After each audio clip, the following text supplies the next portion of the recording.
이번 북한 비상령은 한국 위성을 두려워한 은폐 명령이다. 한미 UN 합동 분석팀의 충격 발표에 전 세계가 발칵 뒤집혔습니다. 미국이 70년간 축적한 정찰 위성 기술과 러시아가 200조 원을 투입한 우주 감시망에도 한 번도 끄떡없었던 평양의 밤. 북한 관영 매체는 코웃음 쳤고 미국 정보기관조차 또 하나의 도발 전조라며 대수롭지 않게 넘겼습니다.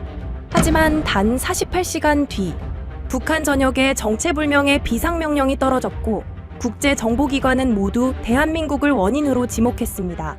방조선이 스마트폰 카메라를 우주에 쏘아 올렸다. 도대체 무슨 일이 벌어진 걸까요? 북한 정권 붕괴가 임박한 진짜 이유. 지금 시작합니다. 구독과 좋아요로 대한민국의 밝은 미래를 응원해주세요. 72시간. 한국 위성이 북한 상공을 처음 지나간 뒤 평양 전역에 비상명령이 떨어지기까지 걸린 시간입니다. 미국 위성이 30년 넘게 찍어도 없던 반응이었어요. 그때 저는 이 숫자의 의미를 몰랐습니다. 솔직히 관심도 없었어요. 저는 마이클 스티븐스입니다. 미국 국방정보국, 그러니까 DIA에서 북한만 20년 넘게 들여다본 사람이에요. 북한 미사일이 어디서 조립되는지, 핵시설 냉각수가 언제 순환하는지, 김정은이 별장을 몇 개나 갖고 있는지, 그런 것들을 아는 게 제 직업이었습니다. 북한을 본다는 건 곧 미국 위성을 본다는 뜻이었어요. 적어도 저는 그렇게 믿고 있었습니다. 2025년 11월 27일 새벽이었습니다. DIA 상황실에 한국발 알림이 떴어요. 나로우주센터에서 누리호 4차 발사가 성공했다는 내용이었습니다. 새벽 1시 13분, 600km 궤도에 위성 13기를 올렸다더군요. 야간 근무자가 30초짜리 요약 클립을 상황실 모니터에 띄웠습니다. 주황색 불꽃이 밤하늘을 가르는 장면이 잠깐 지나갔어요. 국장님, 한국 발사 성공입니다. 고개를 끄덕였습니다. 그게 전부였어요. 한국이 로켓을 또 쏘았구나. 잘했네. 솔직히 그 정도 감상이었습니다. 우리 KH 시리즈 위성들이 북한 상공을 하루에도 몇 번씩 지나가는 마당에 한국 위성이 하나 더 올라간다고 뭐가 달라지겠어요. 브리핑 자료 한쪽 구석에 빨간 줄 하나 긋고 넘어갔습니다. 닷새가 지났습니다. 12월 2일 새벽, 이번엔 남미에서 알림이 왔어요. 프랑스령 기아나우주 센터에서 유럽 베가-C 로켓이 발사됐다는 내용이었습니다. 탑재체는 한국의 아리랑치로 700km 궤도에 안착했고 1시간쯤 뒤 남극 트롤 지상국과 첫 교신에 성공했다더군요. 태양 전지판 전개 정상, 자세 제어 정상. 한국 대전 지상국과 동시에 우리 시스템에도 데이터가 들어왔습니다. 부하 애널리스트 제이슨이 제 사무실로 들어왔어요. 국장님, 아리랑치로 스펙 정리했습니다. 서류를 받아들었습니다. 광학 해상도 0.3m급, 적외선 탑재, 고기동 촬영 가능. 숫자들이 눈에 들어왔어요. 하지만 숫자는 숫자일 뿐이었습니다. 해상도가 좀 올라갔네. 예, 전작보다 2배 이상입니다. 적외선도 처음 달았고요. 그래서 제이슨의 표정이 살짝 굳었습니다. 젊은 친구가 뭔가 더 말하고 싶어하는 게 보였어요. 저는 서류를 책상 위에 내려놓았습니다. 우리 KH-11이 0.1m를 찍는 거 알지? 물론입니다. 하지만 한국이 자체 발사체 없이도 이 정도 위성을 운용한다는 건 자체 발사체 없이라고? 제이슨이 멈칫했습니다. 제가 누리호 이야기를 꺼내길 기다리는 눈치였어요. 닷새 전 발사를 제가 대수롭지 않게 넘긴 걸 알고 있었던 거죠. 누리호는 별게 아닌가요? 이번 아리랑치로는 유럽 로켓으로 쐈잖아. 예, 맞습니다. 다만 누리호 4차도 성공했고 아리랑치로도 성공했으니까요. 닷새 간격으로 2번 연속이라. 그러니까 뭐? 말해봐. 발사체 하나, 정찰 위성 하나. 두 축을 거의 동시에 완성한 거잖습니까? 우연이라고 보기엔. 우연이 아니면 뭔데? 제이슨이 입을 다물었습니다. 저는 그 순간 뭔가를 놓쳤어요. 하지만 그때는 몰랐습니다. 젊은 애널리스트의 직감이 20년 경력자의 관성보다 나을 수 있다는 걸요. 회의실로 향했습니다. 정례 브리핑 시간이었어요. 북한 영변 핵시설 동향, 미사일 기지 차량 이동, 평양 엘리트 동선. 늘 보던 것들이 슬라이드로 넘어갔습니다. 1시간쯤 지났을까요? 마지막 장표에 한국 우주발사 항목이 있었어요. 누리호 4차, 아리랑 7호. 두 줄짜리 요약이 전부였습니다. 한국 위성 관련해서 추가 분석 필요하신가요? 담당자가 물었습니다. 회의실 안에 시선이 제게로 모였어요. 저는 손을 저었습니다. 됐어. 다음 안건으로 넘어가지. 아무도 이의를 제기하지 않았어요. 당연했습니다. 20년간 북한을 봐온 국장이 관심 없다는데 누가 더 파겠어요. 회의는 그렇게 끝났습니다. 사무실로 돌아왔습니다. 책상 위에 아까 제이슨이 두고 간 서류가 놓여 있었어요. 아리랑 7호 재원표. 다시 집어들 생각이 없었습니다. 그런데 이상하게 손이 갔어요. 0.3m. 이 숫자가 마음에 걸렸습니다. 우리 위성보다 해상도가 낮은 건 맞아요. 하지만 한국이 이 수준에 도달하는 데 걸린 시간이 문득 궁금해졌습니다. 아리랑 1호가 1999년에 올라갔으니까 26년. 미국이 비슷한 궤적을 밟는 데는 50년이 걸렸어요. 물론 우리가 먼저 길을 닦았으니까 당연한 거라고 생각할 수도 있습니다. 후발주자는 언제나 빨라요. 하지만 그게 전부일까요? 제 안에서 작은 의문이 피어올랐습니다. 한국 위성이 북한을 본다는 건 미국 위성이 보는 것과 뭐가 다를까? 같은 하늘이잖아요. 같은 북한이고 해상도는 우리가 위인데 뭐가 다르겠어요? 저는 그렇게 생각을 접었습니다. 하지만 완전히 접히지는 않았어요. 어딘가에 주름이 남았습니다. 전화기를 들었습니다. 제이슨에게 연결했어요. 아까 아리랑 7호 말이야. 예, 국장님. 초기 이미지 들어오면 내 데스크로도 복사해둬. 메타데이터 포함해서. 별도로 보시겠다는 건가요? 그냥 참고용이야. 한국 친구들이 뭘 찍나 궁금하기도 하고. 수화기 너머로 제이슨이 잠깐 멈추는 게 느껴졌습니다. 아마 놀랐을 거예요. 2시간 전에 관심 없다고 손살에 친 사람이 갑자기 데이터를 달라고 하니까요. 알겠습니다. 도착하는 대로 전송하겠습니다. 그리고 한 가지 더. 예. 닷새 간격이라고 했지. 누리호 4차, 아리랑 7호. 그 타이밍이 의도적이었는지 아니면 그냥 일정이 겹친 건지. 한국항우연 쪽 발표 자료 있으면 같이 보내줘. 확인해 보겠습니다. 전화를 끊었습니다. 왜 그런 지시를 내렸는지 저도 정확히 몰랐어요. 그냥 뭔가가 마음에 걸렸습니다. 누리호 4차, 아리랑 7호. 닷새 간격으로 2번 연속 성공. 우연치고는 타이밍이 묘했어요. 서류를 다시 펼쳤습니다. 아리랑 7호 궤도 정보가 눈에 들어왔어요. 700km 고도, 경사각 98.1도. 태양동기 궤도. 하루에 지구를 14바퀴 정도 도는 셈이었습니다. 그중 몇 번이 북한 상공을 지나갈까? 계산해보니 적어도 서너 번은 됐어요. 서너 번. 우리 위성들이 수십 번 지나가는 것에 비하면 아무것도 아니었습니다. 그런데 왜 이게 신경 쓰이는 걸까요? 저도 모르게 펜을 들어 숫자 옆에 물음표를 그렸습니다. 창밖을 봤습니다. 버지니아의 밤이 깊어가고 있었어요. 사무실 창문에 제 얼굴이 희미하게 비쳤습니다. 51살. 20년 넘게 같은 나라만 들여다본 얼굴이었어요. 지구 반대편 한반도에서는 새로운 위성이 첫 궤도를 돌기 시작했을 시간이었습니다. 700km 상공 어딘가를. 북한 위를 포함해서. 그때는 정말 몰랐습니다. 그 위성이 찍을 첫 번째 사진이 30년간 제가 쌓아온 확신의 균열을 낼 줄은요. 72시간 뒤에 무슨 일이 벌어질지, 그 비상명령이 누구를 향한 것인지 저는 전혀 예상하지 못했습니다. 제가 내린 그 작은 지시, 초기 이미지를 달라던 그 한마디가 열흘 뒤 북한 비상명령의 진짜 의미를 이해하는데 결정적 역할을 하게 될 줄이야. 그날 밤에 저는 상상도 못했어요. 한국 위성이요? 흐릿한 흑백 사진이나 찍는 거 아닙니까? 저는 아직 그렇게 생각하고 있었습니다. 북한을 보는 진짜 눈은 미국이고 한국은 보조에 불과하다고. 20년 동안 그렇게 믿어왔으니까요. 그 믿음이 무너지기까지 이제 열흘이 남아 있었습니다. 아리랑 7호가 북한 상공을 처음 지나간 건 12월 3일이었습니다. 발사 다음 날이었어요. 저는 그날 아침 평소처럼 출근했습니다. 커피를 내리고 야간 보고서를 훑어보고 회의 일정을 확인했어요. 북한은 늘 그랬듯이 조용했습니다. 적어도 그렇게 보였어요. 점심 무렵이었습니다. 제이슨이 노크도 없이 사무실 문을 열었어요. 그 친구가 예의를 잊을 때는 뭔가 급한 일이 있을 때였습니다. 국장님, 이상한 게 잡혔습니다. 뭔데?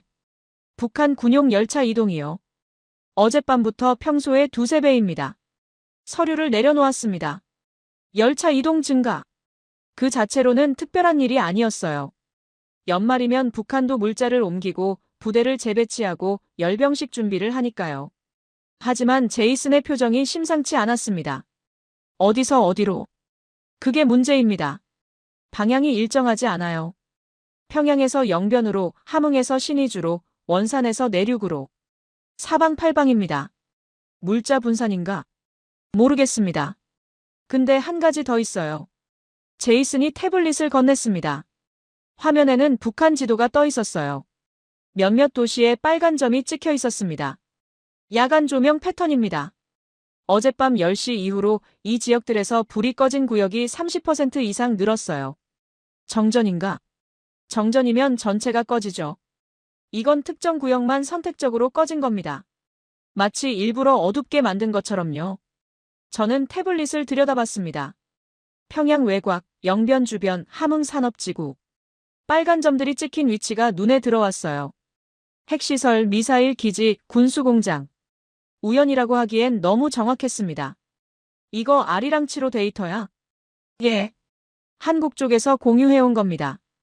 우리 KH 데이터랑 겹쳐봤더니 패턴이 일치해요. 처음으로 뭔가 이상하다는 느낌이 들었습니다. 하지만 아직은 확신이 없었어요. 북한이 뭔가를 숨기려 한다면 그건 언제나 있는 일이니까요. 계속 지켜봐. 이틀 더 데이터가 쌓이면 다시 보고해. 제이슨이 나간 뒤 저는 창밖을 봤습니다. 버지니아의 하늘은 맑았어요. 700km 위 어딘가에서 한국 위성이 북한을 내려다보고 있을 시간이었습니다. 그리고 북한은 그 시선을 느끼고 있는 것 같았어요. 다음 날 오후 한국정보사령부에서 보고서가 올라왔습니다. 발신자는 정유석이라는 요원이었어요. 저와 몇 번 화상회의를 한 적이 있는 사람이었습니다. 과묵하지만 정확한 정보를 보내는 친구였어요. 보고서 내용이 눈길을 끌었습니다. 북한 내부 통신에서 특정 단어들이 반복되고 있다는 거였어요. 전원 소집, 비상교육, 즉시 복귀. 평양 근처뿐만 아니라 영변, 신의주, 함흥에서도 같은 표현이 잡혔다고 했습니다. 전화기를 들었습니다. 서울로 연결했어요. 정요원 스티븐스입니다. 아, 국장님. 보고서 보셨습니까? 봤어. 비상교육이라는 표현, 이전에도 나온 적 있나? 있습니다. 하지만 이렇게 여러 지역에서 동시에 나온 건 처음이에요. 혹시 열병식 준비 아닐까? 연말이니까. 정유석이 잠시 침묵했습니다. 수화기 너머로 서류 넘기는 소리가 들렸어요. 그것도 생각해봤습니다. 하지만 열병식 준비라면 선전문구가 같이 돌아야 해요. 위대한 수령, 승리의 행진, 그런 것들이요. 이번엔 그런 게 없습니다. 그럼 뭘로 보는 건데? 솔직히 모르겠습니다. 다만 한 가지 확실한 건 이건 보여주기 위한 움직임이 아니라는 겁니다. 숨기려는 움직임이에요. 전화를 끊고 나서 한참을 생각했습니다. 숨기려는 움직임. 북한이 뭔가를 숨기려 한다면 그건 새로운 일이 아니었어요. 하지만 이렇게 광범위하게, 이렇게 급하게 숨기려 드는 건 흔치 않았습니다. 저녁 무렵 백악관에서 연락이 왔습니다. NSC 동아시아 담당 선임 보좌관 레이첼 하트였어요. 그녀와는 10년 넘게 일해온 사이였습니다. 마이클, 북한 상황 어떻게 보고 있어? 아직 판단 중이야. 이상 징후는 있는데 방향이 안 잡혀. 나도 그래. 오늘 대통령 브리핑에 넣어야 하는데 뭐라고 써야 할지 모르겠어. 도발 전조로 볼 수 있을까? 레이첼이 한숨을 쉬었습니다. 과거 패턴이랑 비교해봤어. 미사일 시험 전이나 핵실험 전에 나타났던 징후들이랑 비슷한 점도 있고 다른 점도 있어. 다른 점이 뭔데? 공격 준비라면 특정 방향으로 집중돼야 해. 동해 쪽이든 서해 쪽이든.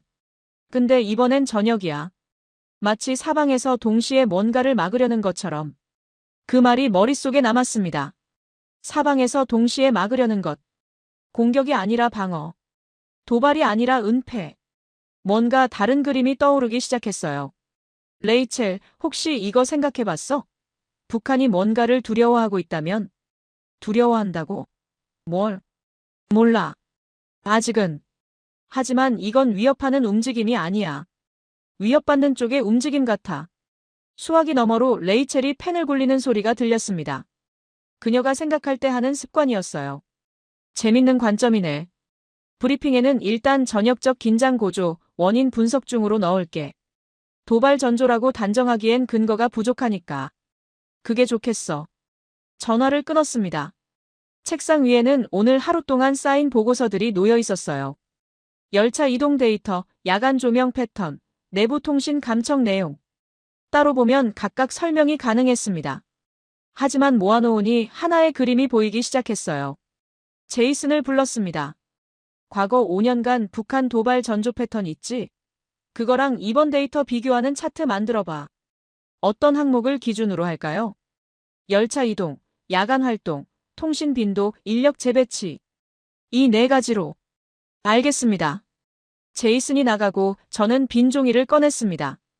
펜을 들고 가운데에 물음표 하나를 그렸어요. 그 주위로 오늘 들어온 정보들을 하나씩 적어 나갔습니다. 열차, 조명, 비상교육, 전원 소집, 영변, 신의주, 함흥. 모든 화살표가 한 방향을 가리키고 있었습니다. 숨는다. 북한이 뭔가를 숨기려 하고 있어요. 하지만 뭘 숨기려는 걸까요? 그리고 왜 지금일까요? 아리랑 7호가 북한 상공을 지나간 지 이틀째였습니다. 우연의 일치일 수도 있었어요. 하지만 20년간 북한을 봐온 제 직감은 다른 말을 하고 있었습니다. 이건 우연이 아니야. 북한이 뭔가를 두려워하고 있어. 그리고 그 두려움의 대상이 뭔지 나는 아직 모르고 있어. 그날 밤 저는 처음으로 내부 메모에 이렇게 적었습니다. 이상 징후 종합 도발 전조보다는 방어적 은폐 패턴에 가까움. 원인 불명. 계속 관찰 요망. 메모를 저장하고 컴퓨터를 껐습니다. 사무실을 나서면서 창밖을 한 번 더 봤어요. 버지니아의 밤하늘에는 별이 떠 있었습니다. 그 별들 사이 어딘가를 한국 위성이 지나가고 있었겠죠. 그리고 그 아래 북한에서는 누군가가 불을 끄고 짐을 싸고 어딘가로 이동하고 있었을 겁니다. 이틀 뒤 그 움직임의 정체가 드러나기 시작했습니다. 그리고 저는 20년간 한 번도 본 적 없는 장면을 보게 됐어요. 12월 5일 아침이었습니다. 제이슨이 분석실에서 긴급 호출을 보내왔어요. 화면에 뭔가를 띄워놓고 기다리고 있더군요. 제가 들어서자마자 모니터를 가리켰습니다. 국장님, 이거 보셔야 합니다. 화면에는 북한 지도 위에 두 장의 위성 사진이 나란히 떠 있었어요. 왼쪽은 일주일 전, 오른쪽은 어제 촬영본이었습니다. 같은 미사일 기지였어요. 그런데 뭔가 달랐습니다. 발사대가 사라졌어요.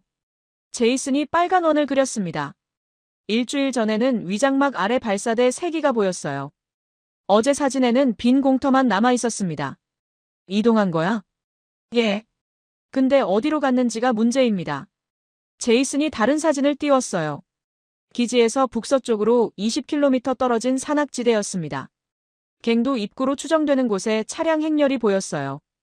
열화상 이미지에서는 엔진열이 붉게 빛나고 있었습니다. 지하로 들어간 겁니다. 발사대만이 아니에요. 지원 차량, 연료 트럭, 통신 장비까지 전부 산속으로 옮기고 있어요.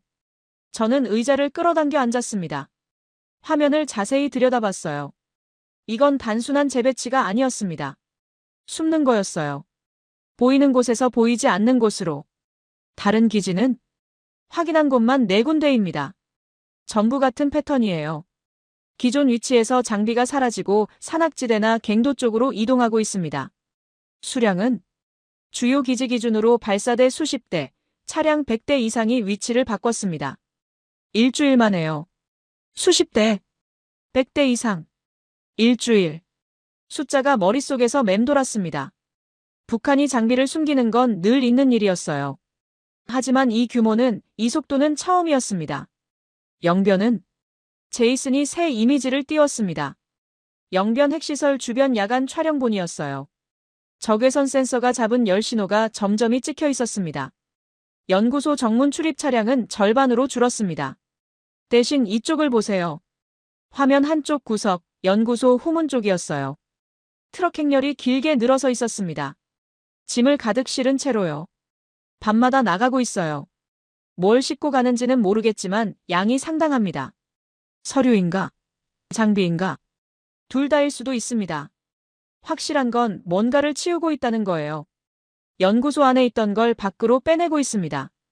저는 한참 동안 화면을 바라봤습니다.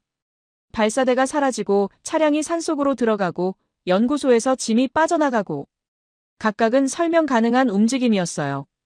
하지만 이게 동시에 일어나고 있었습니다. 우연이라고 하기엔 너무 조직적이었어요. 오후에 서울에서 화상회의 요청이 왔습니다. 정유석 요원과 통일연구원의 김나희 연구위원이 참석했어요. 김나희는 북한 엘리트 이동 패턴을 15년간 연구해온 전문가였습니다. 처음 만나는 사람이었지만 그녀의 논문은 몇 편 읽어본 적이 있었어요. 스티븐스 국장님, 정유석 요원한테서 최근 동향 들으셨죠? 들었습니다. 열차 이동, 야간 조명, 내부 통신, 그리고 오늘 위성 사진도 봤어요. 저희 쪽에서 추가 정보가 있습니다. 정유석이 먼저 말을 꺼냈습니다. 평소보다 목소리가 낮았어요. 탈북 네트워크를 통해 증언이 들어왔습니다. 영변 근처 과학자 가족들이 며칠 전 한밤중에 버스에 실려 어디론가 옮겨졌다고 합니다. 가족들을요? 예. 과학자 본인이 아니라 가족들이요. 아내, 자녀, 부모까지. 짐도 제대로 못 챙기고 끌려갔다고 합니다. 심장이 조금 빨라지는 게 느껴졌습니다. 북한이 과학자를 통제하는 건 알고 있었어요. 하지만 가족까지 한밤중에 이동시킨다는 건 그건 다른 수준의 조치였습니다. 어디로 갔는지는 모릅니다. 다만 비슷한 증언이 평양 신의주에서도 나왔어요. IT 기술자, 무역 일꾼, 해외 파견 인력. 전부 가족들이 갑자기 사라졌다고 합니다. 김나희가 화면을 공유했습니다. 엑셀 차트가 떴어요. 가로축에는 연도, 세로축에는 여러 지표가 나열돼 있었습니다. 이건 제가 과거 북한 비상훈련 사례들을 정리한 겁니다. 2018년, 2021년, 2023년. 대규모 동원이 있었던 시기들이에요. 비상훈련이요? 예. 북한은 가끔 전국적인 비상훈련을 합니다. 방공훈련, 전시대비 훈련 같은 거요. 그때마다 열차 이동이 늘고 통신이 증가하고 인력이 재배치돼요. 그게 이번이랑 뭐가 다른 건데요? 김나희가 차트에 한 열을 가리켰습니다. 선전 지표입니다. 과거 비상훈련 때는 반드시 선전이 동반됐어요. 노동신문에 기사가 나고 텔레비전에서 훈련 장면을 내보내고 수령 찬양 구호가 늘어나고 훈련을 통해 체제 결속을 다지는 거죠. 이번엔 없습니다. 선전이 전혀 없어요. 내부적으로 움직이면서 밖으로는 아무것도 안 보여주고 있습니다. 저는 잠시 생각했습니다. 선전 없는 동원. 보여주지 않는 움직임. 그건 훈련이 아니었어요. 훈련은 보여주기 위한 거니까요. 그럼 이건 뭘로 봐야 합니까? 김나희가 잠깐 뜸을 들였습니다. 신중하게 말을 고르는 것 같았어요. 제 분석으로는 이건 진짜 공포 반응입니다. 공포요? 예. 북한 정권이 뭔가를 두려워할 때 나타나는 패턴이에요. 숨기고 흩어지고 통제를 강화하고 밖으로는 아무 일 없는 척하면서 안으로는 난리가 나는 거죠. 뭘 두려워하는 건데요? 그건 저도 모르겠습니다. 하지만 한 가지는 확실해요. 이건 공격 준비가 아닙니다. 방어입니다. 뭔가로부터 자신을 보호하려는 움직임이에요. 회의가 끝나고 저는 한참 동안 빈 화면을 바라봤습니다. 제이슨이 정리한 위성 사진들, 정유석이 보낸 증언들, 김나희의 분석. 모든 조각이 하나의 그림을 가리키고 있었어요. 북한이 숨고 있다. 뭔가를 두려워하면서. 그리고 그 두려움이 시작된 시점이 아리랑치로가 북한 상공을 처음 지나간 시점과 정확히 겹쳤습니다. 우연일까요? 저는 더 이상 그렇게 생각하기 어려웠습니다. 저녁에 DIA 내부 시스템에 접속했습니다. 새 보고서 파일을 만들었어요. 제목을 뭘로 할지 한참 고민했습니다. 결국 이렇게 적었어요. 비상명령 가설. 보고서 첫 문장을 이렇게 시작했습니다. 현재 관측되는 북한의 움직임은 도발 준비보다는 내부 비상명령에 따른 은폐 및 통제 강화로 보인다. 이 비상명령의 대상이 외부 위협인지 내부 단속인지는 아직 불명확하나 한국 아리랑 7호 발사 직후부터 패턴이 시작됐다는 점은 주목할 필요가 있다. 손이 키보드 위에서 멈췄습니다. 방금 제가 쓴 문장을 다시 읽었어요. 아리랑 7호. 한국 위성. 북한의 비상명령. 20년간 저는 북한의 모든 움직임을 미국의 관점에서 해석해왔습니다. 북한이 뭔가를 숨긴다면 그건 미국의 눈을 피하려는 거라고. 북한이 뭔가를 두려워한다면 그건 미국의 힘을 두려워하는 거라고. 하지만 이번엔 달랐어요. 미국 위성은 30년간 북한을 찍어왔습니다. 북한은 그 시선에 익숙해져 있었어요. 그런데 한국 위성이 올라가자마자 이 난리가 난 겁니다. 왜일까요? 같은 하늘에서 찍는 건데. 해상도는 미국이 더 좋은데. 뭐가 다른 걸까요? 그 질문에 대한 답을 저는 아직 찾지 못했습니다. 하지만 질문 자체가 중요했어요. 20년 만에 처음으로 저는 북한을 미국이 아닌 다른 눈으로 볼 가능성을 생각하기 시작했습니다. 파일을 저장하고 컴퓨터를 껐습니다. 창밖은 이미 어두워져 있었어요. 서울에서는 아침이 밝아오고 있을 시간이었습니다. 그리고 평양에서는 누군가가 또 짐을 싸고 어딘가로 끌려가고 있겠죠. 다음 날 한국이 움직였습니다. 제가 예상하지 못한 방식으로요. 12월 4일 오전 9시였습니다. 한국 국방부에서 비공개 화상 브리핑 초대가 왔어요. 발신자는 박도윤 차관이었습니다. 정보 및 우주자산 담당. 한미정보 협력 채널에서 몇 번 이름을 본 적 있는 사람이었어요. 직접 대화하는 건 처음. 회의실에 들어서니 대형 스크린에 이미 서울이 연결돼 있었어요. 화면 속에는 박도윤 차관과 몇 명의 한국 관계자들이 앉아 있었습니다. 그중 한 명이 눈에 들어왔어요. 여자였습니다. 40대 중반쯤으로 보였어요. 이름표에 한지우라고 적혀 있었습니다. 아리랑 7호 수석 연구원. 스티븐스 국장님, 참석해 주셔서 감사합니다. 박도윤 차관이 먼저 말을 꺼냈습니다. 영어가 유창했어요. 억양에 미국 유학 흔적이 묻어 있었습니다. 바쁘신 중에 초대해 주셔서 감사하죠. 무슨 내용인지 궁금했습니다. 단도직입적으로 말씀드리겠습니다. 박 차관이 화면을 전환했어요. 한반도 지도가 떴습니다. 그 위에 붉은 선이 여러 개 그려져 있었어요. 위성 궤도였습니다. 아리랑 7호 초기 운용 데이터를 분석한 결과 저희는 한 가지 결론에 도달했습니다. 어떤 결론입니까? 앞으로 북핵 및 미사일 감시는 한국 위성이 주도하는 방향으로 구조를 바꾸겠습니다. 순간 회의실 공기가 달라지는 게 느껴졌습니다. 내 옆에 앉아있던 국방부 연락관이 살짝 몸을 뒤로 젖혔어요. 저도 비슷한 반응이었을 겁니다. 주도한다는 게 구체적으로 어떤 의미입니까? 지금까지는 미국 위성이 찍고 미국이 분석하고 한국은 그 결과를 공유받는 구조였습니다. 앞으로는 한국 위성이 찍고 한국이 1차 분석을 하고 그 결과를 미국과 공유하는 방식으로 가겠다는 겁니다. 역할이 바뀐다는 말씀이시군요. 정보 제공자와 수혜자의 위치가 조정된다는 표현이 더 정확하겠습니다. 박 차관의 목소리는 차분했어요. 과시하거나 도발하는 톤이 아니었습니다. 하지만 그 말의 무게는 분명했어요. 한국이 더 이상 미국의 눈에만 의존하지 않겠다는 선언이었습니다. 아리랑 7호 성능이 그 정도로 검증됐습니까? 한지우 박사가 설명해드리겠습니다. 화면이 다시 바뀌었어요. 한지우가 앞으로 나섰습니다. 그녀의 목소리는 낮고 단단했어요. 아리랑 7호는 광학 해상도 0.25m급입니다. 공식 발표는 0.3m지만 실제 성능은 그보다 높습니다. 0.25m. 예상보다 좋은 숫자였어요. 우리 KH-11에는 못 미치지만 상업용 위성 중에서는 최상위권이었습니다. 적외선 센서는 주야간 구분 없이 열 신호를 탐지합니다.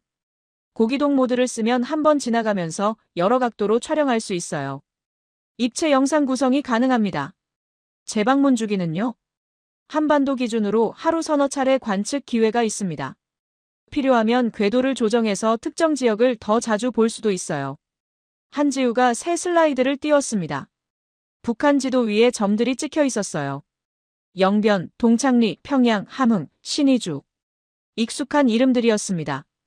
이건 아리랑 시리즈가 25년간 축적한 북한 관측 데이터입니다. 1호부터 7호까지 같은 지점을 수천 번 찍었어요. 계절별, 시간대별, 날씨별로 데이터가 쌓여 있습니다. 25년이요? 예. 1999년 아리랑 1호부터 시작했으니까요. 북한이 뭔가를 숨기려 할 때 어떤 패턴을 보이는지 저희는 오랫동안 지켜봐왔습니다. 그 말이 묘하게 마음에 걸렸습니다. 25년. 미국이 북한을 찍어온 시간보다는 짧았어요. 하지만 한국은 그 시간 동안 다른 걸 봤을지도 모른다는 생각이 들었습니다. 같은 대상을 다른 눈으로. 박도윤 차관이 다시 화면에 나타났습니다. 스티븐스 국장님, 오해 없으시길 바랍니다. 저희가 미국과의 협력을 끊겠다는 게 아닙니다. 다만 역할 분담을 재조정하자는 겁니다. 한국이 할 수 있는 일은 한국이 하고 그 결과를 공유하는 방식으로요. 워싱턴에서는 어떻게 받아들일지 모르겠군요. 그래서 먼저 국장님께 말씀드리는 겁니다. 공식 채널로 가기 전에 실무자끼리 이해를 맞추고 싶었어요. 솔직히 불편했습니다. 30년간 미국이 쥐고 있던 열쇠를 한국이 나눠달라고 하는 거였으니까요. 하지만 동시에 다른 생각도 들었어요. 북한의 비상명령. 그 시작점이 아리랑 7호 발사 직후였다는 사실이 떠올랐습니다. 북한은 미국 위성에는 30년간 익숙해져 있었어요. 그런데 한국 위성이 올라가자마자 전국적인 은폐 작전을 벌였습니다. 왜일까요? 한 가지 여쭤봐도 됩니까? 물론이죠. 북한이 한국 위성을 미국 위성과 다르게 인식할 거라고 보십니까? 박 차관이 잠시 생각하더니 대답했습니다. 국장님께서 북한 입장이라면 어떻게 느끼시겠습니까? 미국은 멀리 있는 초강대국이에요. 그 나라가 자기를 본다는 건 어떻게 보면 당연한 일이죠. 하지만 한국은 다릅니다. 어떻게 다른데요? 같은 언어를 쓰고 같은 역사를 공유하고 70년 전까지 같은 나라였던 사람들이에요. 그 사람들이 자기 집 안방을 들여다본다는 건 미국이 보는 것과는 다른 느낌일 겁니다. 한지우가 덧붙였습니다. 기술적으로도 차이가 있어요. 미국 위성은 전 세계를 커버해야 하니까 북한에만 집중할 수 없습니다. 하지만 아리랑 7호는 한반도가 핵심 임무예요. 같은 지점을 더 자주, 더 오래, 더 집요하게 볼 수 있습니다. 집요하게. 그 단어가 귀에 남았어요. 미국은 북한을 수많은 관심사 중 하나로 봅니다. 하지만 한국에게 북한은 유일한 관심사일 수 있어요. 그 차이가 위성 데이터에도 반영된다면 북한 입장에서는 다르게 느껴지겠죠. 회의가 끝난 뒤 워싱턴 쪽 인사들이 복도에서 속닥거리는 걸 들었습니다. 한국이 좀 오버하는 거 아닌가? 정찰 위성 하나 올렸다고 주도권을 달라고? 역할 과잉이야. 아직 검증도 안 됐는데. 저도 비슷한 생각이 없지 않았어요. 하지만 다른 한편으로는 박도윤 차관의 말이 계속 맴돌았습니다. 같은 언어를 쓰는 이웃이 자기를 본다는 느낌. 그게 북한에게 어떤 의미일지. 사무실로 돌아와서 노트를 펼쳤습니다. 오늘 회의 내용을 정리하다가 한 문장을 적었어요. 한국이 북한 감시를 주도한다. 20년간 당연하게 여겼던 구도가 흔들리는 소리였어요. 전화벨이 울렸습니다. 레이첼이었어요. 마이클, 서울 회의 어땠어? 복잡해. 한국이 우리한테 뭔가를 요구하는 건지 아니면 그냥 통보하는 건지 모르겠어. 뭘 요구하는데? 역할 재조정. 북한 감시에서 주도권을 나누자는 거야. 레이첼이 잠시 침묵했습니다. 타이밍이 묘하네. 북한에서 비상명령 패턴이 나타나는 시점에. 나도 그 생각했어. 혹시 한국이 뭔가 알고 있는 거 아닐까? 우리보다 먼저. 그 질문이 머릿속에 박혔습니다. 한국이 우리보다 먼저 뭔가를 알고 있다면, 아리랑 7호가 뭔가를 봤다면, 북한의 비상명령이 그것 때문이라면, 저녁에 책상 앞에 앉아서 오늘 받은 자료들을 다시 펼쳤습니다. 아리랑 7호 궤도 정보, 25년간의 관측 데이터 축적, 한국의 전략 선언. 각각은 이해할 수 있는 조각들이었어요. 하지만 모아놓으니 다른 그림이 보였습니다. 한국은 준비하고 있었어요. 25년 동안. 그리고 이제 그 준비가 결실을 맺는 순간이 온 겁니다. 아리랑 7호는 단순한 위성이 아니었어요. 한국이 자기 눈으로 북한을 보겠다는 선언이었습니다. 그리고 북한은 그 선언을 들은 것 같았어요. 미국의 눈에는 30년간 무덤덤하던 나라가 한국의 눈앞에서는 패닉에 빠졌습니다. 창밖을 봤습니다. 버지니아의 밤이 내려앉고 있었어요. 지구 반대편 서울에서는 박도윤 차관과 한지우 박사가 다음 수를 준비하고 있겠죠. 그리고 평양에서는 누군가가 한국 위성이 지나가는 시간을 계산하며 불을 끄고 있을 겁니다. 다음 날 한국은 세상을 향해 그 눈이 무엇을 볼 수 있는지 보여줬습니다. 12월 5일 오후 2시였습니다. 한국 국방부에서 긴급 브리핑이 열린다는 알림이 떴어요. 공개 브리핑이었습니다. 외신 기자들까지 초청했다더군요. 저는 DIA 분석실에서 실시간 중계를 지켜봤습니다. 서울 국방부 브리핑룸이 화면에 나타났어요. 단상에는 최민석 대변인이 서 있었습니다. 그의 뒤로 대형 스크린이 보였어요. 아직 아무것도 띄워지지 않은 검은 화면이었습니다. 오늘 저희는 아리랑 7호가 촬영한 최초 공개 이미지를 보여드리겠습니다. 최 대변인이 리모컨을 들었어요. 화면이 바뀌었습니다. 첫 번째 사진이었습니다. 영변 핵시설. 광학 이미지와 적외선 이미지가 나란히 배치돼 있었어요. 광학 사진에서는 건물 배치와 도로가 선명하게 보였습니다. 냉각탑의 윤곽, 지하로 연결되는 듯한 배관, 주차된 차량들까지. 적외선 이미지에서는 열 신호가 붉게 찍혀 있었어요. 가동 중인 시설이 어디인지 한눈에 드러났습니다. 이 이미지는 12월 3일 촬영되었습니다. 해상도는 공개 기준 0.3m급입니다. 브리핑룸에서 카메라 셔터 소리가 쏟아졌어요. 기자들이 술렁거렸습니다. 저도 화면에 얼굴을 가까이 가져갔어요. 0.3m. 공식 발표 수치였지만 실제로 보니 그보다 더 선명해 보였습니다. 어제 한지우 박사가 말한 0.25m가 사실일 수도 있겠다는 생각이 들었어요. 다음 이미지입니다. 화면이 다시 바뀌었습니다. 바다였어요. 동중국해. 거대한 함선이 화면 중앙에 떠 있었습니다. 갑판 위에 전투기들이 줄지어 있는 게 보였어요. 중국 해군 산둥함입니다. 항공모함이죠. 이 사진은 12월 4일 동중국해 해상에서 촬영되었습니다. 산둥함. 중국의 두 번째 항공모함이었어요. 갑판 위 전투기 배치가 선명하게 보였습니다. 대략 세어보니 20대 이상이었어요. 함선 주변으로 호위함들도 찍혀 있었습니다. 브리핑룸이 더 소란스러워졌어요. 북한 사진만 보여줄 거라고 예상했던 기자들이 당황하는 게 느껴졌습니다. 중국 항공모함이라니. 한국이 대담하게 나왔구나 싶었어요. 마지막 이미지입니다. 세 번째 사진이 떴습니다. 항구였어요. 블라디보스토크. 러시아 태평양 함대 기지가 찍혀 있었습니다. 부두에 잠수함 3척이 정박해 있었어요. 그 옆으로 보급선과 유조선이 보였습니다. 러시아 블라디보스토크 항구입니다.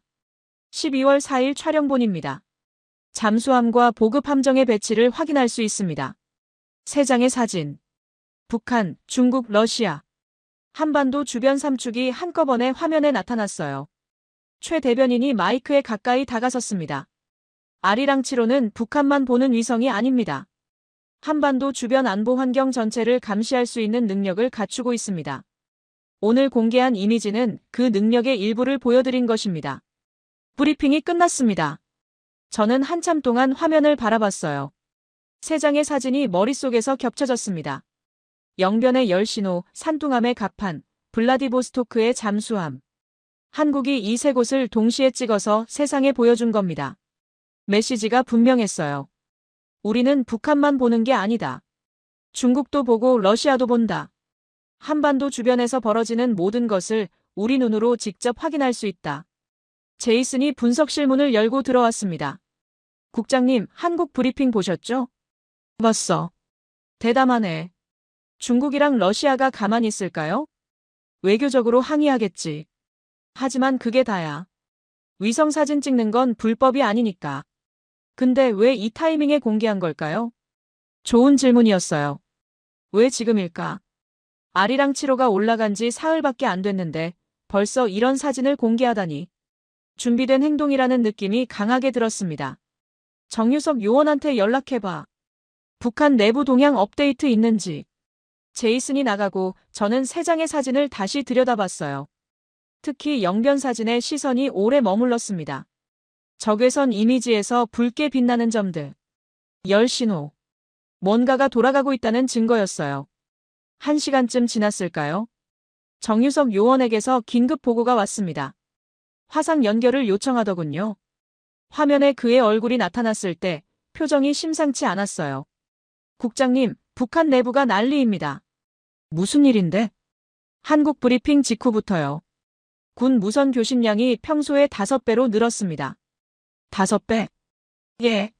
전원 대기, 이동 준비, 즉각 보고 같은 단어들이 쏟아지고 있어요. 전국적입니다. 평양, 영변, 함흥, 원산, 신의주. 동시에요. 저는 메모를 꺼내 적기 시작했습니다. 전원 대기, 이동 준비, 즉각 보고. 비상 상황에서나 쓰는 용어들이었어요. 구체적인 움직임은 위성으로 확인한 것만 해도 4가지 유형입니다. 첫째, 군 부대 야간 이동이 급증했어요. 발사대, 차량, 통신 장비가 기존 위치에서 산악지대나 갱도로 들어가고 있습니다. 둘째는 연구소와 창고에서 자료 소각 정황이 포착됐습니다. 영변 외곽에서 연기가 올라오는 게 열화상에 찍혔어요. 소각. 뭔가를 태우고 있다는 뜻이었어요. 증거를 없애려는 건지 아니면 민감한 자료를 처리하는 건지. 셋째요. 해외 파견 인력 귀국 명령입니다. 중국, 러시아에 나가 있던 IT 기술자, 과학자, 무역 일꾼들한테 즉시 복귀하라는 지시가 내려갔어요. 탈북 네트워크에서 여러 건 확인했습니다. 넷째는 국경 검문 강화입니다. 중국 접경 지역에서 검문소가 늘어났고 통행 허가 기준이 갑자기 까다로워졌다고 합니다. 4가지 유형. 군 이동, 자료 소각, 인력 귀국, 국경 통제. 각각은 개별 조치일 수 있었어요. 하지만 이게 동시에 벌어지고 있었습니다. 우연이 아니었어요. 정요원, 이거 비상명령 아닌가? 정유석이 잠시 침묵했습니다. 그리고 천천히 고개를 끄덕였어요. 저도 그렇게 보고 있습니다. 공식 발표는 없지만 내부적으로 전국 단위 비상명령이 내려간 것 같아요. 트리거가 뭘까? 한국 브리핑? 타이밍으로 보면 그렇습니다. 브리핑 시작하고 1시간도 안 돼서 이 난리가 났으니까요. 전화를 끊고 나서 저는 세계 지도를 꺼냈습니다. 벽에 붙어 있는 대형 지도였어요. 빨간 펜을 들고 북한 전역에 점을 찍기 시작했습니다. 영변, 평양, 함흥, 신의주, 원산. 그리고 동중국해의 산둥함 위치, 블라디보스토크의 잠수함 기지까지. 마지막으로 서울의 점 하나를 찍었어요. 아리랑치로 지상국. 서울에서 뻗어나가는 선들이 북한 전역과 중국 해상과 러시아 항구를 연결했어요. 한국의 눈이 닿는 범위가 지도 위에 그려졌습니다. 그리고 그 눈이 닿는 곳마다 뭔가가 움직이고 있었어요. 북한에서는 군대가 숨고 자료가 타고 사람들이 끌려가고 있었습니다. 저녁 무렵 국제 언론들이 보도를 쏟아내기 시작했어요. CNN이 가장 빨랐습니다.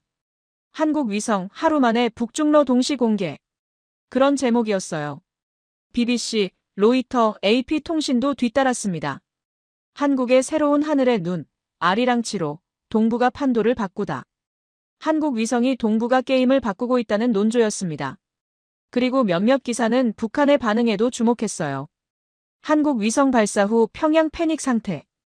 위성 데이터와 탈북자 증언을 결합한 분석 기사들이 나오기 시작했습니다. 레이첼에게서 전화가 왔습니다. 마이클, CNN 봤어? 봤어. 한국이 판을 흔들었네. 백악관에서 난리야. 중국이랑 러시아 사진까지 공개할 줄은 몰랐거든.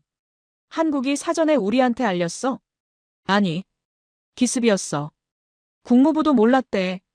저는 씁쓸하게 웃었습니다. 한국이 미국에 알리지 않고 독자적으로 움직인 거였어요. 어제 박도윤 차관이 말한 역할 재조정이 이런 의미였구나 싶었습니다. 북한 내부 상황은 정유석 요원 보고받았어. 전국적인 비상명령 패턴이야. 군 이동, 자료 소각, 인력 귀국, 국경 통제. 4가지가 동시에 벌어지고 있어. 레이첼이 한숨을 쉬었어요. 이거 어떻게 봐야 해? 북한이 도발 준비하는 건가, 아니면 숨는 건가? 숨는 거야. 확실해. 도발 준비라면 한 방향으로 집중돼야 하는데 이건 사방팔방으로 흩어지고 있어. 망어야. 은폐야. 뭘 숨기려는 건데? 자기 자신을. 한국 위성 눈에 안 보이려고 발버둥 치는 거야.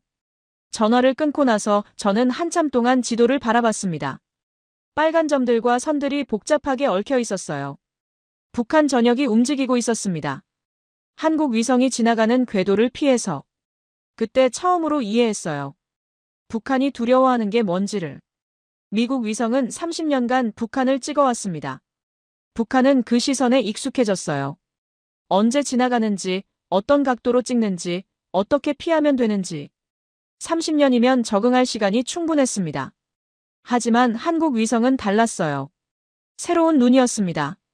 언제 뜨는지, 뭘 보는지, 어떻게 피해야 하는지 아직 몰랐어요.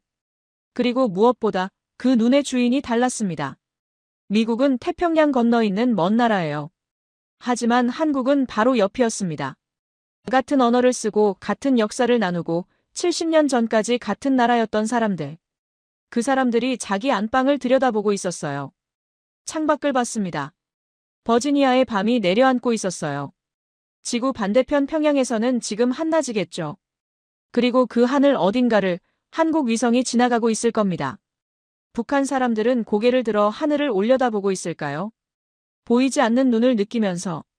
다음 날, 그 눈이 본 것의 의미가 숫자로 정리되기 시작했습니다. 12월 6일 오전이었습니다. 서울, 워싱턴, 제네바를 연결하는 화상회의가 열렸어요. 한미 유엔 산하 분석기관이 함께 참여하는 비공개 워킹그룹이었습니다. 화면이 3개로 분할돼 있었어요.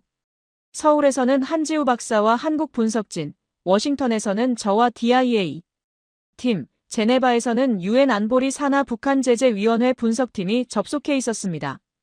오늘 회의 목적은 하나입니다. 유엔 분석팀 대표가 먼저 말을 꺼냈어요. 스웨덴 출신의 중년 여성이었습니다. 이름은 잉그리드 칼손. 북한 제재 이행 모니터링을 15년간 해온 전문가였어요. 지난 열흘간 관측된 북한의 움직임을 종합 분석하고 공동평가보고서 초안을 완성하는 겁니다. 화면에 그래프가 떴습니다. 가로축은 날짜, 세로축은 여러 지표들이었어요. 아리랑 7호 발사 전후 2주간의 데이터를 비교한 차트였습니다. 먼저 군사활동 지표부터 보시죠. 한지우 박사가 화면을 넘겼어요. 첫 번째 그래프가 나타났습니다. 미사일 시험 횟수. 파란 선이 발사 전 일주일, 빨간 선이 발사 후 일주일이었어요. 빨간 선이 눈에 띄게 낮았습니다. 미사일 시험 횟수입니다. 발사 전 일주일 동안 3차례 있었어요. 단거리 탄도미사일이었습니다. 발사 후 일주일은요? 한지우가 빨간 선을 가리켰어요. 0입니다. 단 한 차례도 없었어요. 회의실이 조용해졌습니다. 저도 그 숫자를 다시 들여다봤어요. 0. 북한이 일주일 동안 미사일을 한 발도 안 쐈다는 뜻이었습니다. 최근 몇 년간 거의 없던 일이었어요. 대규모 군사훈련도 비슷한 패턴입니다. 다음 그래프가 떴어요. 발사 전에는 서해안과 동해안에서 각각 포병 훈련이 있었습니다. 발사 후에는 훈련 기록이 사라졌어요. 종합하면 미사일 시험과 대규모 훈련이 약 40% 감소했습니다. 발사 전후 2주 비교 기준입니다. 40%. 상당한 감소폭이었어요. 북한이 평소처럼 행동했다면 이 기간에 적어도 미사일 2~3발은 쐈을 겁니다. 그런데 아무것도 안 했어요. 이건 좀 의외네요. 제가 말했습니다. 보통 위기 상황이면 오히려 무력 시위를 하지 않습니까? 미사일을 더 쏘고 훈련을 더 하고. 그게 북한 스타일 아닌가요? 맞습니다. 그래서 다음 지표가 중요해요. 한지우가 새 그래프를 띄웠습니다. 이번에는 빨간 선이 위로 치솟아 있었어요. 내부 통제 지표입니다. 검열, 사상교육, 비상소집 관련 보고 사례를 집계한 겁니다. 출처가 뭡니까? 탈북 네트워크, 내부 협조자, 통신 감청. 여러 채널에서 교차 확인한 데이터입니다. 그래프의 숫자가 눈에 들어왔어요. 발사 전 일주일 동안 내부 통제 관련 보고는 23건이었습니다. 발사 후 일주일은 51건. 2배가 넘었어요. 50% 이상 증가입니다. 검열이 강화되고 사상교육이 늘어나고 비상소집이 전국적으로 확산됐어요. 잉그리드가 끼어들었습니다. 구체적으로 어떤 내용입니까? 몇 가지 예를 들어드리죠. 한지우가 문서를 띄웠어요. 탈북 네트워크에서 수집한 증언들이었습니다.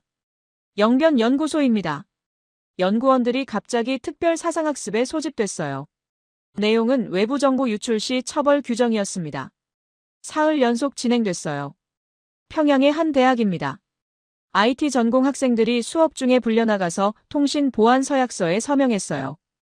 해외 서버 접속 기록이 있으면 처벌받는다는 내용이었습니다. 신의주 무역회사입니다. 중국 출장이 예정돼 있던 직원들이 갑자기 출국 금지됐어요. 이유 설명 없이요. 증언들이 이어졌습니다. 연구소, 대학, 무역회사, 군부대. 장소는 달랐지만 패턴은 같았어요. 통제 강화, 정보 차단, 이동 제한, 열차 운행 패턴도 흥미롭습니다. 한지우가 다른 그래프를 띄웠어요. 북한 군용 열차의 이동 방향을 분석한 자료였습니다. 발사 전에는 열차가 전방으로 많이 움직였어요. 비무장지대 쪽, 해안 쪽으로. 물자와 병력을 전진 배치하는 패턴이었습니다.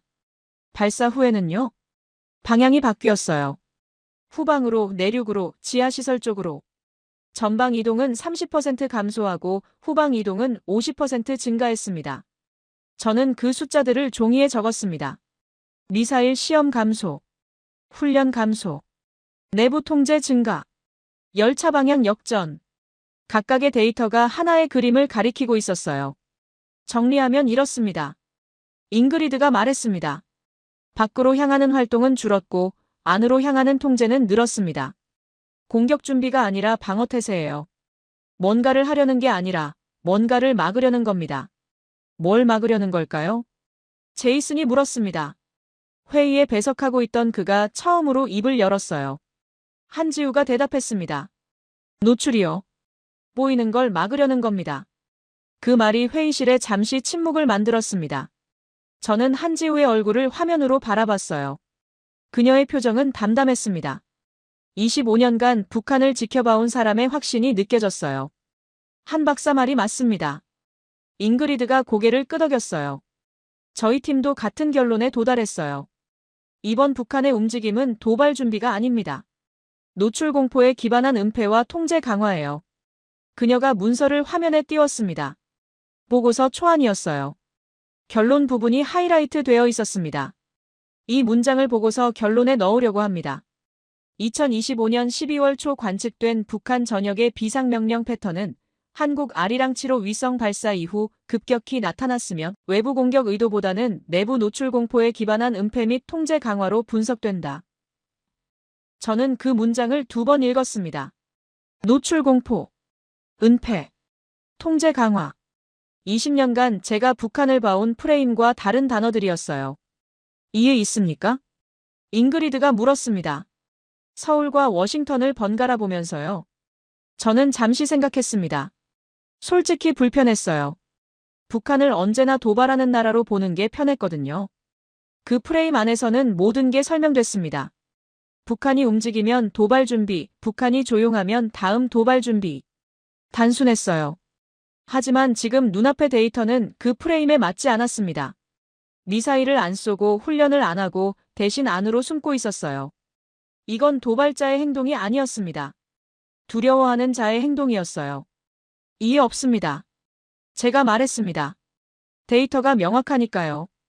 다만 한 가지 추가하고 싶은 게 있습니다. 뭡니까? 이 분석이 가능했던 건 한국의 장기 관측 데이터 덕분입니다. 아리랑 시리즈가 25년간 쌓아온 기준선이 없었으면 이번 변화를 이렇게 빨리 포착하지 못했을 거예요. 그 점을 보고서에 명시해야 한다고 봅니다. 잉그리드가 고개를 끄덕였어요. 동의합니다.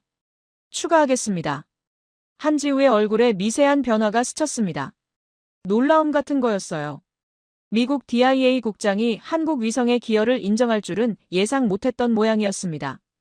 회의가 끝난 뒤 저는 사무실에서 혼자 앉아 있었습니다. 노트를 펼치고 펜을 들었어요. 오늘 회의에서 느낀 것을 정리하고 싶었습니다.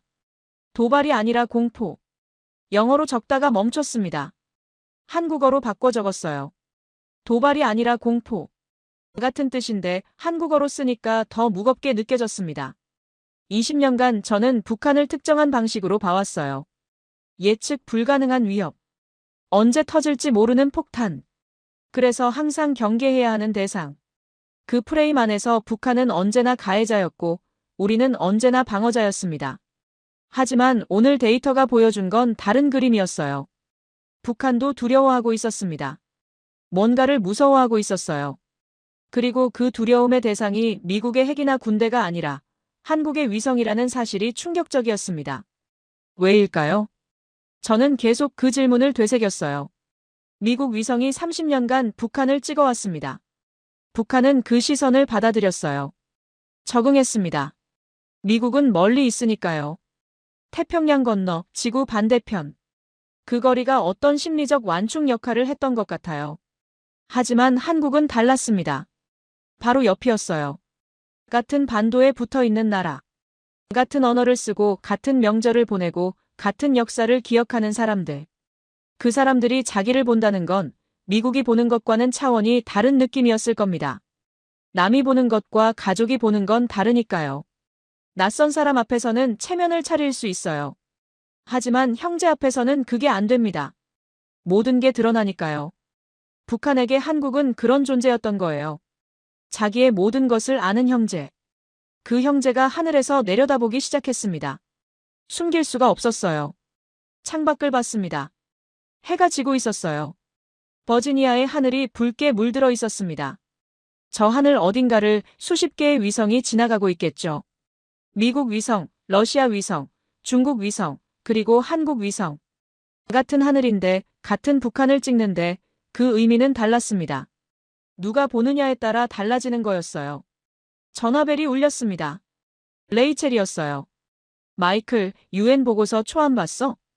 방금 회의 끝났어. 결론 문장 합의했어. 노출 공포라는 표현, 워싱턴에서 좀 불편해할 것 같은데. 왜? 그동안 우리가 북한을 위협해온 게 별 효과 없었다는 뜻이잖아. 미국 위성이 30년간 찍어도 못한 일을 한국 위성이 일주일 만에 해냈다는 거니까. 저는 씁쓸하게 웃었습니다. 사실이니까 어쩔 수 없지. 레이첼이 잠시 침묵했어요. 마이클, 너 변했다. 뭐가? 일주일 전만 해도 한국 위성 별거 아니라고 했잖아. 근데 지금은 한국 기여를 보고서에 명시하자고 했다며? 그 말에 저도 잠시 멈췄습니다. 맞았어요. 일주일 전에 저는 다른 사람이었습니다. 한국 위성? 흐릿한 흑백 사진이나 찍는 거 아닙니까? 그렇게 생각했었죠. 데이터가 바꿨어. 제가 대답했습니다. 숫자 앞에서 고집 부리면 바보지. 전화를 끊고 나서 저는 한참 동안 빈 화면을 바라봤습니다. 내일이면 UN 보고서 초안이 회람될 거예요. 그리고 그 보고서가 퍼지면 세상이 북한을 보는 방식도 조금씩 바뀌겠죠. 도발자에서 두려워하는 자로, 위협하는 쪽에서 위협받는 쪽으로. 그리고 그 변화를 만든 건 미국의 군사력이 아니라 한국의 눈이었습니다. 다음 날, 그 눈이 세상에 어떤 이름으로 불리기 시작했는지 알게 됐어요. 12월 7일이었습니다. 아침에 눈을 떠서 휴대폰을 확인하니 메일함이 가득 차 있었어요.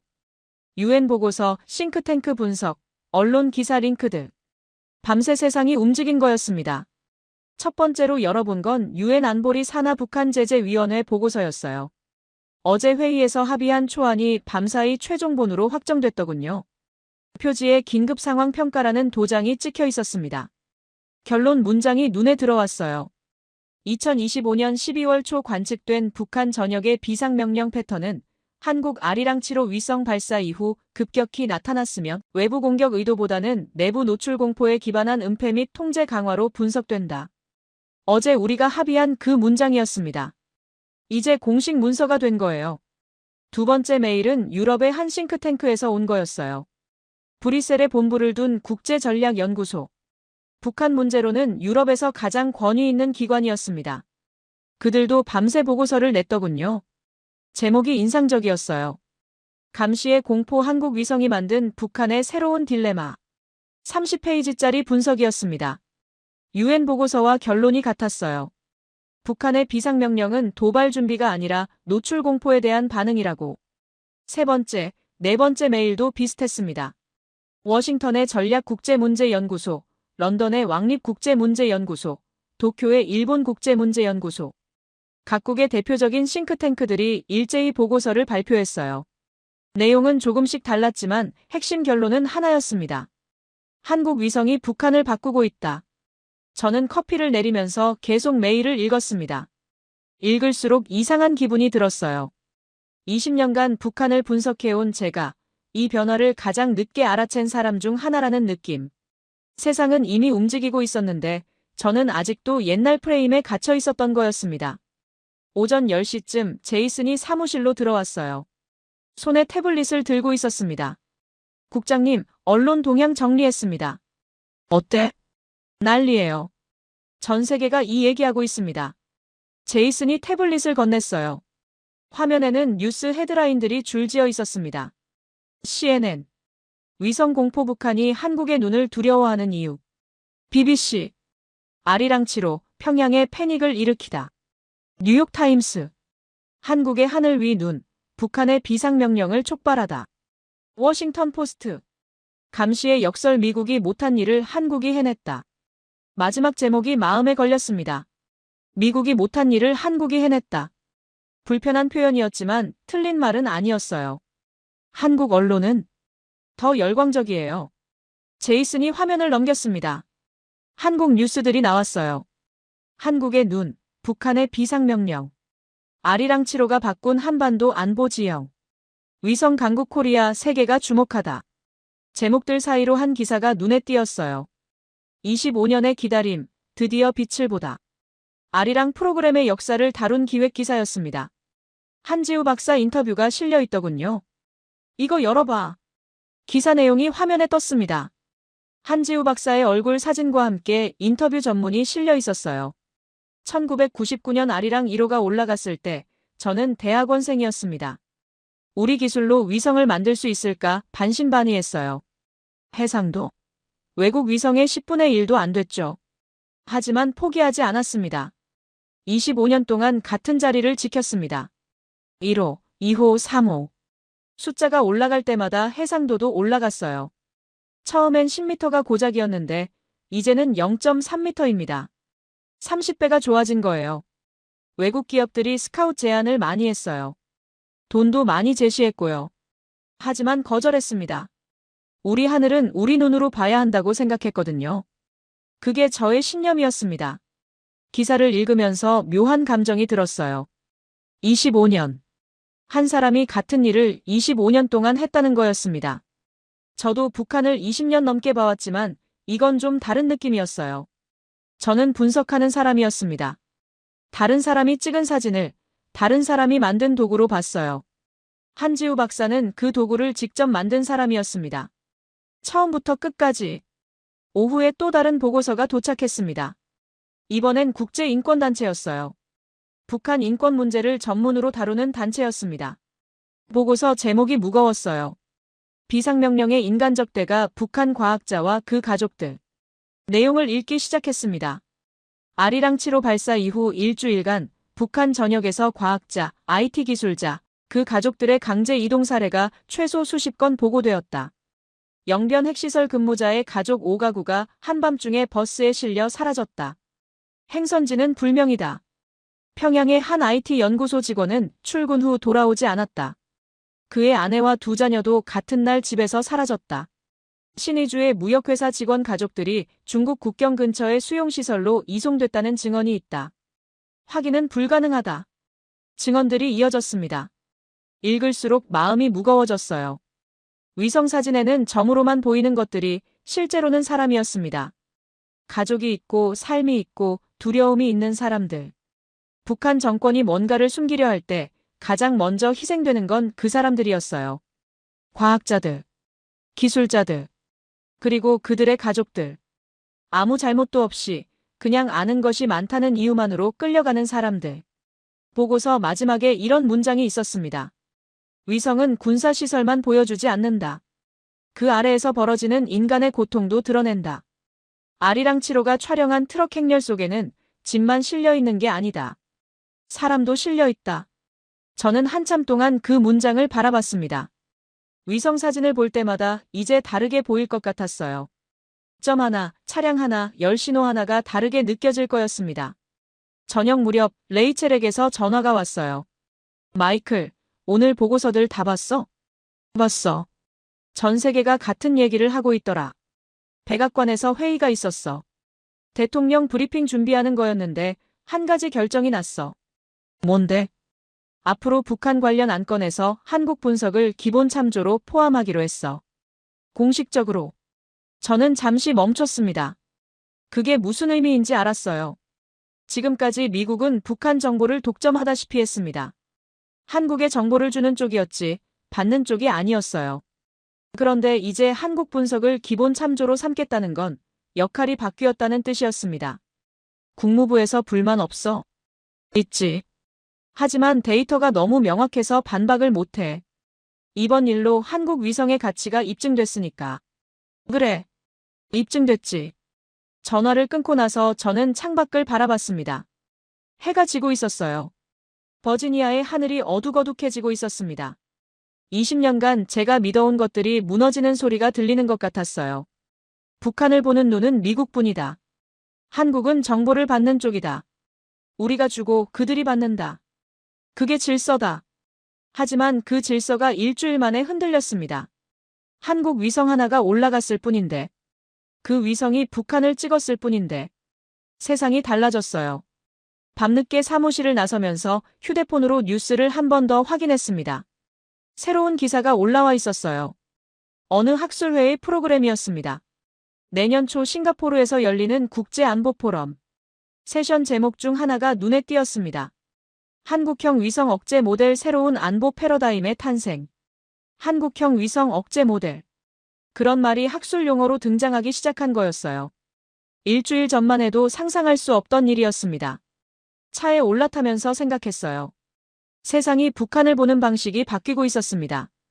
도발자에서 두려워하는 자로, 위협하는 쪽에서 위협받는 쪽으로.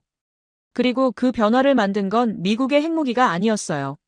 미국의 군대가 아니었어요. 한국의 위성이었습니다.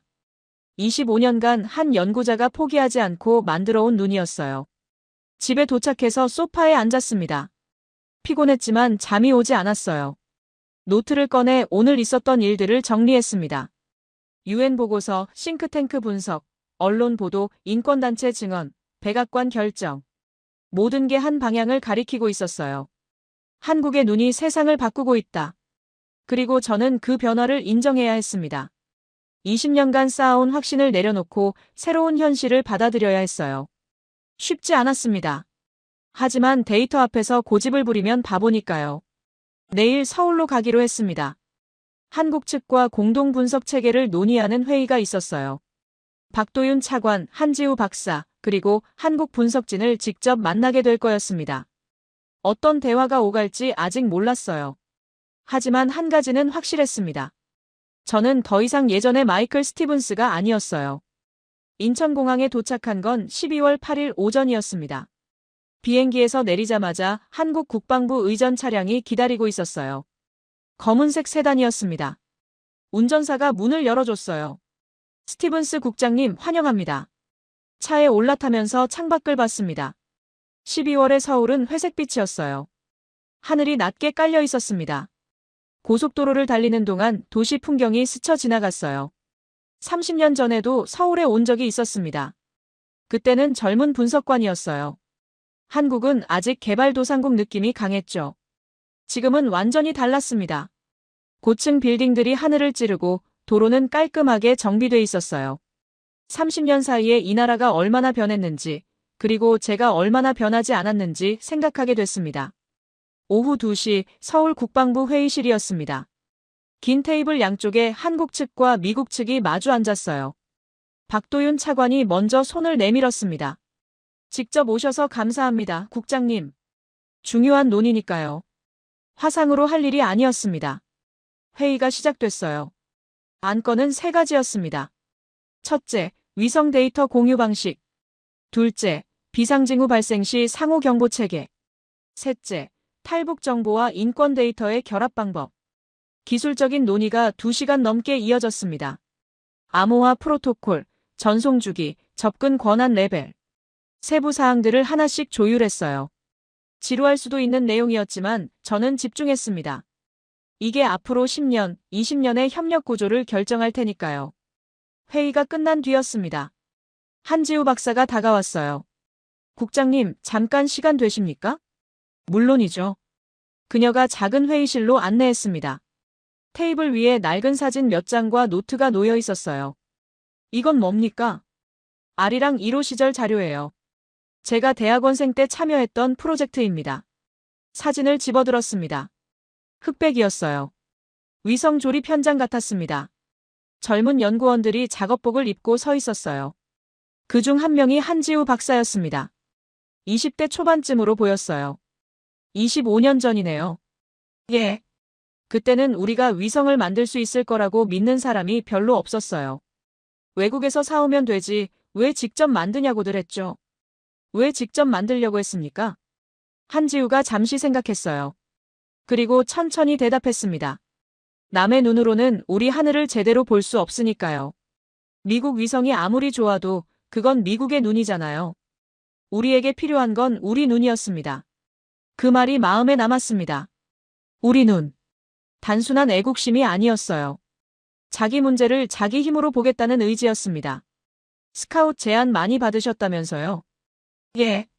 미국 회사, 유럽 회사, 일본 회사. 돈도 많이 제시했어요.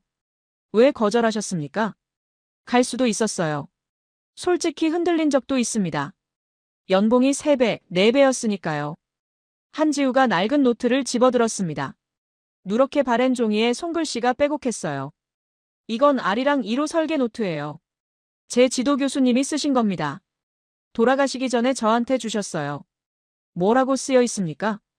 마지막 페이지에 이렇게 적혀 있어요. 우리 후배들이 이 하늘을 볼 날이 올 것이다. 포기하지 마라. 한지우가 노트를 내려놓았습니다. 그 문장 때문에 남았어요. 떠나면 배신하는 것 같았거든요. 저는 아무 말도 하지 못했습니다. 25년. 한 사람이 한 문장을 붙들고 25년을 버텼다는 거였어요. 그리고 그 시간이 아리랑 7호를 만들었습니다. 우리 미국은 기술을 돈으로 샀어요. 인재를 돈으로 데려왔습니다. 그게 효율적이라고 생각했죠. 하지만 한국은 달랐어요. 느리더라도 직접 만들었습니다. 힘들어도 사람을 키웠어요. 그 차이가 25년 뒤에 이런 결과를 만든 거였습니다. 저녁에 호텔로 돌아왔습니다. 서울 시내가 내려다 보이는 방이었어요. 창가에 서서 야경을 바라봤습니다. 불빛들이 반짝이고 있었어요. 저 불빛들 너머 어딘가에 북한이 있었습니다. 지금 이 순간에도 누군가는 짐을 싸고, 누군가는 끌려가고, 누군가는 불을 끄고 숨어 있겠죠. 한국 위성이 지나가는 시간을 피해서. 그리고 그 위성은 지금 이 순간에도 700km 상공 어딘가를 돌고 있을 거예요. 북한 위를, 중국 위를, 러시아 위를. 쉬지 않고 노트를 꺼냈습니다. 오늘 있었던 일들을 정리하다가 마지막 페이지에 이르렀어요. 펜을 들고 한참을 생각했습니다. 그리고 천천히 적었어요. 이번 비상명령의 진짜 대상은 미국이 아니었다. 한국의 눈이었다. 그리고 그 눈은 이제 우리와 함께 북쪽을 바라보고 있다. 펜을 내려놓았습니다. 열흘 전 아리랑 7호 발사 소식을 들었을 때가 떠올랐어요. 한국 위성이요? 흐릿한 흑백 사진이나 찍는 거 아닙니까? 그렇게 생각했었죠. 열흘 만에 모든 게 바뀌었습니다. 북한이 바뀌었고 세상이 바뀌었고 저도 바뀌었어요. 창밖을 다시 바라봤습니다. 서울의 밤하늘에는 별이 보이지 않았어요. 도시의 불빛이 너무 밝아서. 하지만 그 하늘 어딘가를 한국 위성이 지나가고 있을 거였습니다. 그리고 그 위성 아래에서 두 나라가 함께 같은 곳을 바라보고 있었습니다. 내일 아침 비행기로 워싱턴에 돌아갈 예정이었어요. 하지만 뭔가 달라진 기분이었습니다. 서울을 떠나도 이제 혼자 보는 게 아니라는 느낌. 누군가와 함께 본다는 느낌. 그게 동맹이라는 거겠죠. 대신 봐주는 게 아니라 함께 보는 것.